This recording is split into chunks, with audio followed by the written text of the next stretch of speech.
The International Maritime Organization has set an ambitious net zero target for shipping by 2050, and it's not a matter of small tweaks.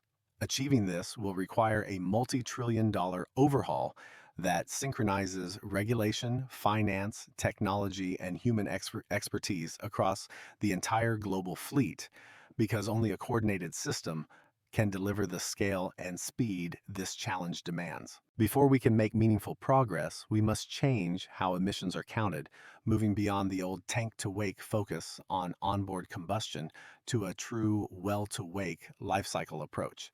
That means accounting for every greenhouse gas emission from fuel production, refining, and transport, not just the smoke coming out the stack. So policy and investment actually reflect the full climate impact. A major short-term risk is methane slip, especially from liquefied natural gas, which can erase climate gains if upstream leakage occurs. Methane's warming effect is many times that of CO2 over decades, so any switch to gas must control leaks rigorously. Otherwise, we risk doing more harm in the near term, even while trying to decarbonize. To make life cycle accounting work, the IMO has proposed a two-pillar framework, a technical GHG fuel standard that forces declining carbon intensity in marine fuels, and a complementary economic mechanism that uses market incentives to make compliance the rational choice.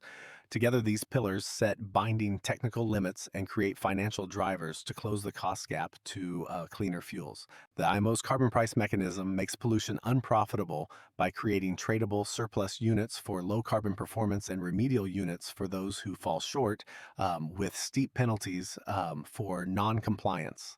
Early penalty estimates put Tier 1 misses around $100 per ton and base target misses near $380 per ton, while regional schemes like the EU ETS are already aligning to accelerate adoption. With heavy penalties looming, squeezing fuel out of today's operations is vital. Efficiency is the first leg of the voyage. Practical measures implemented now can generate capital and cut emissions, and studies suggest fleet-wide efficiency upgrades could deliver up to 16% savings, providing crucial breathing room and funding for the longer-term zero-carbon transition. Operational changes offer immediate wins. Deliberately reducing speed can cut a container ship's yearly CO2 by more than a quarter if managed carefully, while voyage optimization uses weather routing and just-in-time arrivals to avoid wasted idling. These tactics save fuel and emissions, but they also require rethinking logistics and coordination across ports and supply chains. There's also a range of hardware upgrades that boost efficiency. Air lubrication can shave friction and save 10 to 22%. Wind-assisted systems can offer up to 30% on suitable routes. Hybrid power and shaft generators cut fuel use significantly, and battery storage helps with peak shaving and load management, together stacking meaningful fuel reductions. Efficiency is an essential bridge, but it won't get us to zero by 2050 on its own. The fuels in the tank must change.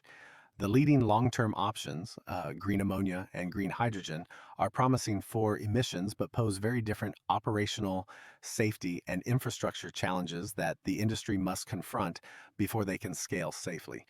Green ammonia is attractive as a zero-carbon carrier but is highly toxic and creates complex bunkering and handling risks, while green hydrogen offers low-carbon burn but suffers terrible volumetric energy density, cryogenic storage needs, and a real risk from fugitive emissions. Both require new rules, technology, and painstaking operational controls to be viable at scale. Because no single fuel has emerged as a clear winner, the sensible strategy is to design ships and engines for flexibility so they can adapt to multiple future fuels. That means using advanced materials tolerant of different chemistries, adaptable combustion chamber geometry, and sophisticated diagnostics to manage varying fuel profiles like methanol, ammonia, and hydrogen. The biggest systemic barrier is the cost gap between cheap fossil fuels and costly new alternatives, creating a classic chicken and egg. Ship owners won't order green capable vessels without supply, and producers won't build billion-dollar production without guaranteed demand, leaving both sides locked in investment risk unless that gap is addressed.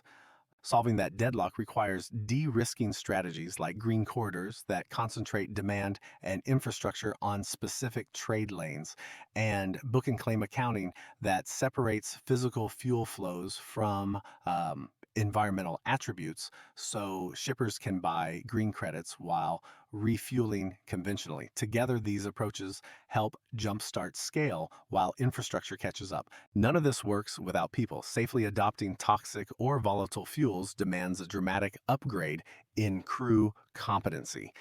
Training must move beyond checklists to scenario-based drills that test real-time decision-making under stress. And competence needs global standardization so every crew can operate complex fuels and systems reliably and safely. The final insight is that net zero shipping is not about a single miracle technology, but flawless synchronization across regulation, carbon pricing, green corridors, efficiency technologies, future fuels, and crew competency. Only by integrating these pieces into one reliable system can the maritime industry manage market volatility, operational complexity, and deliver the transition at scale.